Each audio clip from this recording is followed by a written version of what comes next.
Listen, if you're a quarterback parent or a quarterback, you need to stop. I've got the Cedar District Offensive Player of the Year, first team all district. I've got the 6B Region Offensive Player of the Year, first team all district, and I have the record the record-setting quarterback at Gainesville High School. Here, we're going to learn a little bit about his journey. So before we get to that, I'll introduce who I am. I'm Coach Thompson. I'm the owner of the Fairfax Football Academy. I train and develop quarterbacks full time, which means that I'm working with 80 to 100 quarterbacks for most of the weeks of the year. I'm also a high school coach, and I thought it'd be great to interview some of my college quarterbacks and who are at different stages of their career. And the guy that we have with us is Colton Kilmer, who the guy with all those awards. Colton, thanks for agreeing to sit down and do this out of your busy schedule. Thanks a lot. Yeah, I appreciate it, Coach. I'm excited to sit down and talk about everything. All right, good. So we're going to take you back in the Wayback Machine. Just tell a little bit about how you got started in sports, what sports you were playing. Just sketch through it. Yeah, so when I was a kid, I just started out playing T-ball, just like normal kids. I played T-ball for probably 3-4 years, however long you play. And then as soon as I could play football, I started with flag. And I just, from there on, it was football only. Nothing baseball, didn't play any more sports. I'm always interested because you've been on Instagram and you see those little T-ball mashups. You've seen them? Yeah. So what type of T-ball player were you? Did you run to the bases? Did you go hit the pitcher? Did you do a little dance? Did you do somersaults? Do you have any pictures of those things? No, I was probably the quiet kid in the back. Didn't really talk much. Just, hit the ball, run to the first base. That was it. And you go to first base. Were you in the infield or outfield? Always outfield. Outfield. So really nothing to do. Nothing to do out there. Okay. No. All the action's on the infield. All right. So you're coming up and you start playing flag. When do you cross over to contact football? Second grade. So second grade's the year that you could play for the league that I played in. You could play tackle football. So I played for the Gainesville Grizzlies. The Grizzlies. And you and I meet around sixth grade, I believe, fifth or sixth grade. Yeah, fifth grade. And I was trying to figure out how it happened, but I remembered your mom was actually a teacher at Westfield. Yep. Yeah, and so then Noah came and asking around, so that's how we connected. So sixth grade, you're getting it, and in Prince William, the youth ball, you can continue to play that through seventh, eighth grade, but a lot of the kids say, I'm going to go play middle school football, right? Yep. And so you did that for Gainesville Middle. How was that? Was it 2 years you did that? Yes, 2 years. So sixth grade, I played one of the smaller kids on the team just based off puberty and age. So I played Grizzlies as well. So I didn't skip a season. Seventh grade, I won the starting job, and I had a good season there. We finished second in our league, and then eighth grade we had COVID, so no season. No season, says 2020. So now you're going to roll into your freshman year, and there was a big decision for you to make because the area that you live in was growing, and to the extent that they opened up another high school, you were kind of thinking you were going to be a Patriot pioneer. And there's this opportunity to go to this brand new school, never had a football team. Talk to me a little bit about that. Must have been kind of a tough decision. Yeah, super tough. So my whole life, Patriot. You asked me where I'm going to high school, I'm Patriot all the way. And then probably about seventh grade, you start hearing there's a new school being built. You can see it in the background of my middle school. There's trees coming down. You hear it during class. So about seventh grade is when, things start changing a little bit. You don't know the decision. You don't know where the boundaries are going to be set for your house. So it's, I don't really know where I'm at. And then right when the high school was built, boundaries get set. I'm boundaried for Patriot. I'm just on the border. Okay. And then my mom decided she was going to leave Westfield. She was going to go to Gainesville and become the dance team coach and teach there as well. So that gave me the option. I could be pupil placed by my mom to Gainesville, or I could just go to my home school in Patriot. So it was kind of a tough decision for a long time, balancing between them. I had a cutoff date. I think it was like May 31st, which is a lot later than normal students because of my mom. Right. I really sat there and balanced it, talked to a bunch of the kids I played middle school with.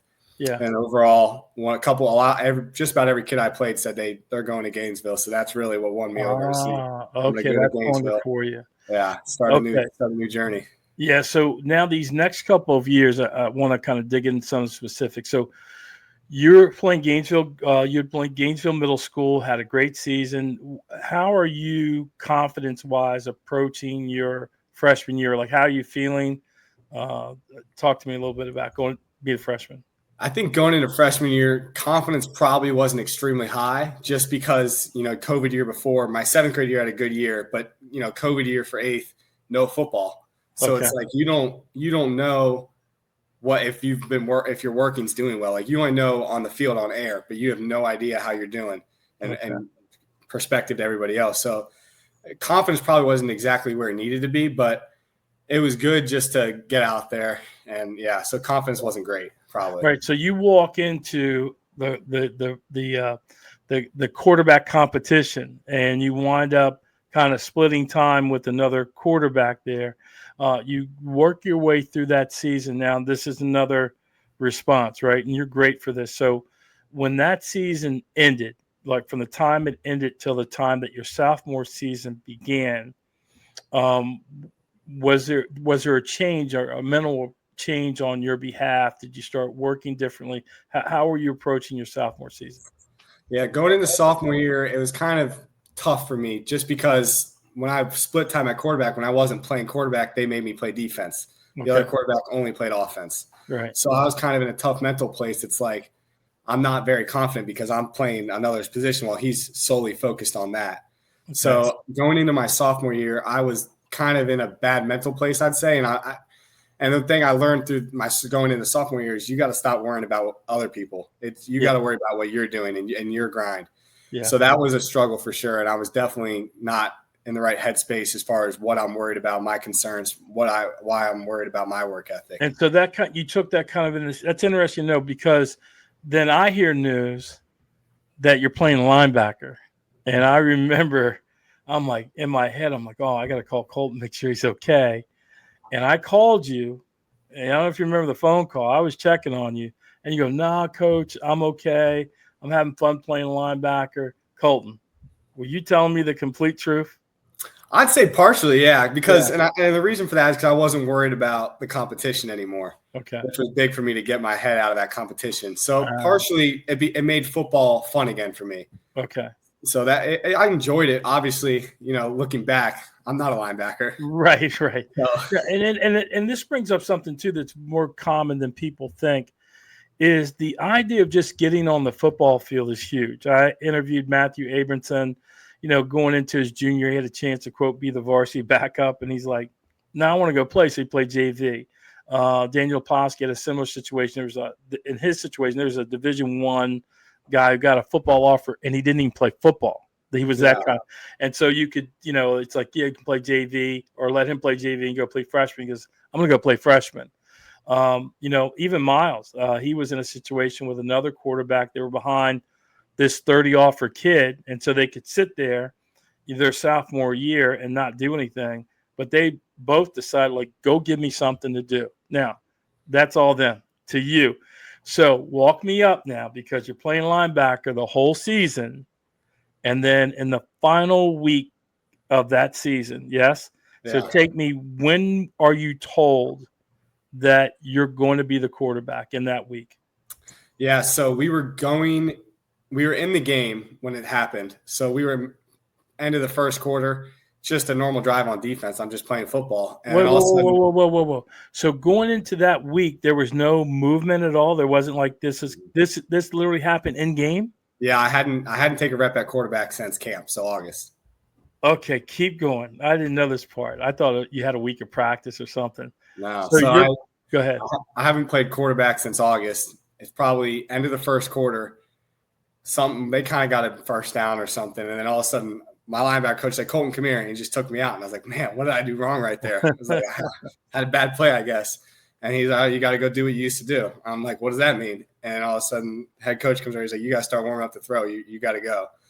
And, so I'm sitting there warming up. I still don't know why I'm warming up. I don't know, because our offense, we just got stopped on the goal line, so I didn't really know why I was warming up. Right. And so I'm sitting there, all of a sudden you see the quarterback ahead of me walk by with the trainer, and his arm's in a sling. So he's got something wrong with his arm.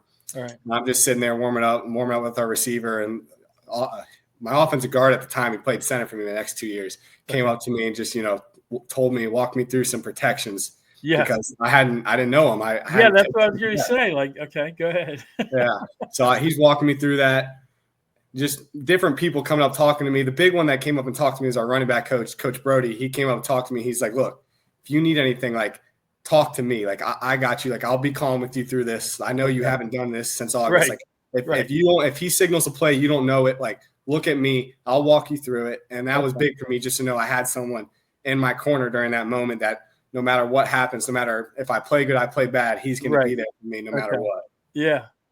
And then how many touchdown leaders, Colton, in that game? How many? Five touchdowns. Now, one of my favorite ones is the one I've seen where you drop one in the left corner and you're actually turning around. In my story, you're turning around while the ball's still in the air. I am turning around. Right, that was outstanding. So at that point now, you're the quarterback at Gainesville. Yeah. Right? Now, there's another thing that happens. You have a reaction to this whole season, right? Like you said, emotionally, you went into it. You weren't great. You were able to detach some of your emotions because, hey, he's quarterback, I'm there. But now we talked about this. Your reaction from the end of that season going into your junior season, you hit the gas. So talk a little bit in detail about your daily schedule, what you were doing. Talk a little bit about that. Yeah, so going into junior year after I had that game, just a complete mindset change for me.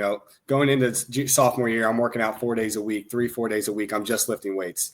Okay. After that game, you get a glimpse of what you can be, a glimpse of the game that you can play, how good I can be, and it immediately changed everything in my mindset. I see what I could do if I really put in work, if I really give everything I have. Right. So instead of working out 4 days a week, just lifting weights, I'm still doing those weights. Now I'm running 2 times a week. Now I'm coming to you every Sunday. And I'm really the mindset change just because I saw a glimpse of what I can be and the greatness that I could have. Yeah. That's the big thing is you see it like you got to go now. You can't let it slip. So in your case, it wasn't like you were holding back. You just didn't really lean forward, I guess is the way to say it, right? Yeah. You were just kind of going through it. And the reason I bring this up is because, I'm working with a lot of quarterbacks, and I get the sense because I can tell who's talented and who's not. And from a coaching standpoint, I'm watching them and I'm like, man, if he would, I don't know why he's holding back. They come and they work hard, right? And they put in the work just like you were lifting for. And as a coach, I'm trying to say, what's going to be the key to if this kid would ever let loose just to go see how good he could be, it'd be really wonderful. Hopefully I'm getting better at helping guys get to that point. But you got to that point, so you go in, you have a great junior year. I mean, for you performance-wise, and the school made the playoffs for the first time in their history. Yeah, second ever varsity season year in the playoffs. But that was a big deal, make the playoffs, yes? Yeah, How big deal. Come down? Did you clinch it? Was it one of the final games? How did it go that you guys got in? We clinched it pretty early. We kind of had our schedule wasn't very hard, I would say. So we got it early. We only had really 2 games on the schedule. After we won our 3rd game was a kind of a tight game. I didn't have a great game, but we won that 3rd game, and from there we kind of knew like we're a real team now. Like we're not a bunch of sophomores anymore playing against a bunch of 18-year-olds. We're up there with them now. Yeah, and those 3 schools out in that area, because this comes up in your senior year now. It's yourself. Before it was just Patriot and Battlefield. Yeah. And you guys are kind of the upstarts. Gainesville's getting this kind of win. So, all right. So there's another change of intensity between the end of your junior year and going into your senior. You take it up another notch. Explain to me how that worked. And I want to talk to a little bit about your sleep patterns too, right? Because when you're a sophomore, probably freshman, the phone probably kept you up at night. 11:30, right? Yeah. All that stuff. So now you're getting into what time are you shutting that thing off? What time are you getting up? You certainly filled out a lot over the last couple of years. So were you eating a little bit differently, that type of things? Let's talk about that a little bit. Yeah. So eating wise, just starting there. There's a diet our head coach likes to call it. He calls it seafood, eat food. You see food, you eat it. Yes. That's a big diet when you're young. You're going to burn off the calories working out. Just eat food. So, it's just eating food and then sleeping. Definitely. It's people don't understand. You don't understand how important sleeping is until you really take it serious. When you don't take it serious, you just think you're always tired. It's just natural for you. No, when you really take sleeping serious, it changes everything for you. Your energy is much better. You're not drowsy when you wake up in the morning. Yes. It really changes everything. Sleeping is a huge part. So what time were you going to bed at this time? What was your religious? And I find that the most guys have a very consistent time where they shut. So what was it for you? I like to be in my bed physically 8:45, 9. And that's consistent for me. And then I typically from there, I like to be phoned down. I'm trying to go to sleep 9:30, 9:45. Okay. And then it gets to the point, it's not easy at first, but very quickly you start, at least my experience, you start waking up most days without the alarm. Yeah. And so what time was that for you on a consistent basis, or relative? If there's no school, it's probably about 7:30. Okay. 7:30 is kind of a natural wake up time for me. Okay. School's in. Were you doing any work before school? No, I did not. And the reason for that is because I didn't enjoy it. Like I didn't feel after I work out before school, I didn't feel like I really got a good workout in. I got news for you. You better get used to it on Shippensburg. No, I know. College, it's different. All right, but so then you have that schedule. You're feeling more rested during the day. So then you're eating more, right? You're on the seafood diet. Were you a guy who's kind of skipped breakfast before? I was definitely. And I actually, believe it or not, I still skip breakfast because I got early lunch. I have a breakfast time. My lunch time is during breakfast at school. Okay, there's another little tweak going to change your habit as you get to Shippensburg. All right, so but then you're going through the day. So then, what's your workout schedule like this end of your junior year going into your senior year?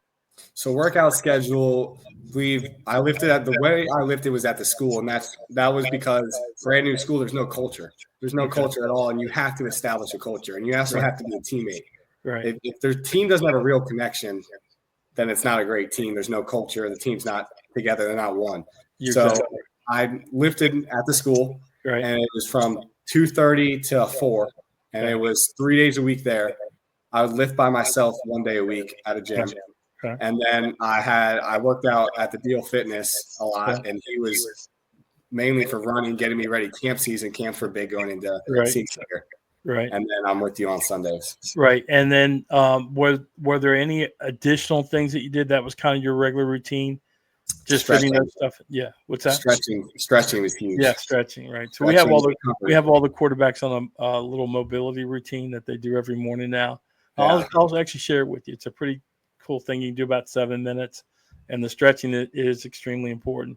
Yeah. But you want to work on your speed, yes? Yep. That was something that you wanted to attack, a weakness that you wanted to get better, quickness, and that really paid off.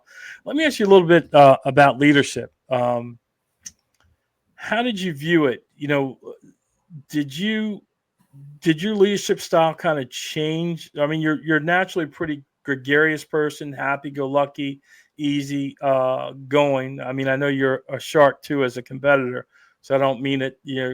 Don't let the smooth taste fool you. But doing it, being a 10th grade quarterback and being a junior quarterback, and then finally, did you find that your leadership style changed a little bit? And it would be for the better, but just asking you. Oh yeah, my leadership style did change. Now it's actually a challenge I gave myself going into senior year. My whole life, really, I'd say I was more of a quiet leader, lead by example, not a real say anything leader. Right. And going into senior year, I kind of recognized, it's great to be a silent leader, lead by example. You can still do that while being vocal. You can do both. So that was a big thing, is I want to be more vocal, be more active, talk more, make sure the team understood. It's like, I'm not just doing my thing. I don't care about what you're doing. I'm going to lead the whole team. So that's your going into your senior year, yes? Yeah. So how did you make that leap? Because I get the feeling with some young guys, like I'm a guy, when I played, I didn't have a problem saying anything to anybody, right? But I get the feeling that some guys feel that if they step out a little bit, they think that they have to be perfect. That is, to say something to somebody, then they just make a normal mistake that they'll kind of be seen as a phony, or if they do say something, they'll make somebody upset. So how did you kind of make that step toward, well, I don't really care about those things. I care about this thing more. How did you make that transition? And the way my mindset shifted a little bit there is we were all there to win. We all wanted to win. And so if I call somebody out because they just cheated a rep, they didn't give maximum intensity there, that doesn't hurt the team. That's only going to help the team get better. And it's the same thing if I get called out. Take accountability. I'm accountable for my reps. Right. And you can't just deny stuff either. Like if I get called out, I'm going to be accountable for my mistakes, just like you want the team to be. You want to be accountable. Okay, good. So that's kind of how you got to that space. You were okay with it. The one more thing I wanted to ask you about this leadership piece, which I think is extremely important, is how much did you expand your knowledge of your teammates from, like you're a sophomore, right? You probably just had a few buddies on the team that you played from Gainesville, but as you become a junior, you're given the keys to the car, so to speak. I'm assuming you kind of expand your sphere of, guys that you know. So talk a little bit about that process, because I know by your senior year, like, so talk a little bit how that grew. Yeah, so I remember the way that kind of changed for me. One day we were in the weight room, and our coach just asked me, like, "Hey, who's that kid?" I didn't know who it was. And it's like he knew everybody. He told me that one day. He was like, I make it one of my jobs. Like, I want to be able to call every kid by their first name and know their last name. And when I'm walking in the halls, I don't want to just walk past a JV kid that doesn't play. I want to be able to say what's up to him and not just say, hey, dude, like, say, hey, your name and know you. Yeah. So that was a big deal to me. It's like that's a great demonstration of being a leader and knowing everybody on their team, whether they do something for me on the field or whether they're just, they're there because they enjoy football. They love the sport, but they're not as gifted naturally. Right. So that was a big deal to just learn everybody and know everybody on the team. Yeah, it's been said that quarterbacks have to be comfortable in every corner of the locker room, right? You have to have and so that's something you grew into. So when did this little coach conversation happen? Was it when you were a sophomore, junior, senior? When did it happen? I think it was going into my junior year. He said that. He just knew. Yeah. Okay. And he was just saying it to you, but it kind of rung. He wasn't telling you. It was just you paying attention to a conversation. Yeah, exactly. That's pretty cool. All right. Now, bring you up to speed here. The recruiting mess, right? I mean, your class got hit with everything, right? You got COVID in front of you. So there's like guys that are 40 years old, they're playing, never, getting out of college football. They changed the signing date, early signing date, I think happened during your time. The portal became this new thing. So then you got guys backed up with COVID and all that stuff. And then on top of that, in this particular cycle, the FBS teams got hit with roster limits. So there's another 2,000 or 3,000 guys that are hitting the portal. And so talk a little bit about your recruiting process. How did it go for you? Did you have a plan? Did it happen by happenstance? Because you guys had to wait a long time for it to happen. So walk me through that a little bit. Yeah, so my recruiting really started after my junior year, which I think is typical, but some kids will start earlier. Yeah. So that started after my junior year. I'm getting pulled out of class and talking to schools, and it felt like I was talking to 2-3 schools a day. Right. A lot of schools, and they were showing interest. A lot of schools told me, this is where you fit for us. Like, we love you. You fit us. This is where you're on our board. And then, as time goes on, you go to these camps, and I'm meeting up with a lot of the quarterbacks, FFAQBs, and they're showing me a great time. They're talking to their coaches before. They're hyping me up during the camp. They're showing me everything after camp, just trying to, do everything they can. Right. And as time goes on, you just find more and more that these coaches weren't necessarily truthful to you. Yeah. And they were dishonest about a lot of things. And that the portal had a big say in that. It did. And to be fair to the coaches, they had this shifting sands kind of environment that they were dealing with too, because what it meant was there were guys that were going to have a chance at quarterbacks that they never would have had a chance for. And in any other year you would have fit. Part of the recruiting process, you mentioned some of the family. You got, when you went to ODU, Grant was there. Yes. Yep. And then you went to Yale. I tried to hook you up with Rye, but that was an interesting thing for me, that, this next wave of guys that I've worked with are, going to the same places where some of my guys are. I thought that was really cool. And then one of the things that cracked me up was that random photo you sent me. You and Gabe Dumback are in, same room in Shippensburg, right? Yeah.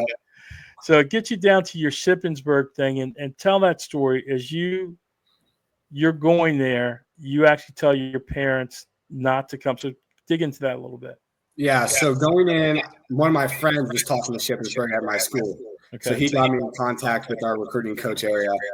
And, we were talking, and he set me up for an overnight visit. And, parents were coming, and they were planning on coming, and they were going to have to get a hotel. Right. And, we had a phone call probably 2 days before. And I don't know, something about the phone call just didn't feel right. So I told my parents, I was like, hey, I just have a bad feeling. I feel like it's just a waste of time. Like, I'm still going to go because it might not be, but I don't want you guys to have to waste money on a hotel. So, just stay home. I don't really see it being worth it for you guys to come. Right. And so you go, and you and Gabe are both there, right? Which, did you know Gabe was going? No, I didn't. Right. So then you're not feeling good about the trip, and you're like, oh, Lord, here's another quarterback in here, right? And so you go to the visit. They do all this stuff. When you're leaving, how do you feel? I felt good. So when I got there, actually, so I had a bad feeling. We checked in at this hotel, and then the head coach pulled me out into a private room, and he just started talking to me. And I felt, after that conversation, I actually felt really good. You felt good. Yeah, so that one made me feel good. And then they went on, slept over the next day, chilling, and then kind of had a whole day, learned everything about the program, learned about the family, and I loved everything that they were saying. Everything resonated with me. Okay. And then as we were leaving, we had meetings, and I had a meeting again with the head coach, and that's when he kind of offered me. Okay, he offered you there. Yeah. Oh, that's great. That's great. That's fantastic. Now, when did you tell your parents? So as soon as we left, I called my mom, and I was like, hey, they offered me. I was like, I'd love to go to this school. Like, I love everything about this school. But I was like, but I cannot commit unless you and Dad come up here. You meet the coaches. You guys see everything. Like, I just cannot commit without you guys seeing everything. Okay. And Coach understood that, of course. Yeah. Now, did we talk when you were on your way back? Or I think that night we talked. Oh, wow. Yeah. Colton, you make me feel special. That's great. No, I'm so happy for you. So right now you've got another gear to kind of head. You got we talked about the spring, but you guys have already had your prom, but it is heading down to a graduation and all that kind of stuff. And people come by the house, and you told me, you said, Coach, if you come by, make sure you bring me a big gift. That's not what I said. I know, Colton. I'm teasing you. But you're gonna get your packet pretty soon if you haven't already gotten it, right? Yeah, I did in May. Right, and then there's going to be a whole new offense for you to kind of digest and get that stuff down. Real important. We talked about staying in contact on that portion of things. You're excited? Oh, yeah. I'm super excited. I can't wait. Yeah. Well, listen, Colton, I really appreciate you sharing your story. Pretty simple. It doesn't hurt too much. And what we may do with this is, as you're going through your first fall camp, maybe get 10 minutes from you. Hey, how is it? That type of thing. And remember, there's a lot of guys in our little fraternity that you can kind of lean on, and whether it's Noah or Grant or even between you and Tyler and Brian, because Brian's already hit the road. He's already been through spring practice. Oh wow, I know. Yeah, so he's a little ahead of you guys, but where you're going. So yeah, don't forget to lean on those guys. You've done a great job. It's been fun watching you grow. And that's it, man. Thanks for sitting down and doing this. All right. Yeah, appreciate it, Coach. It was fun.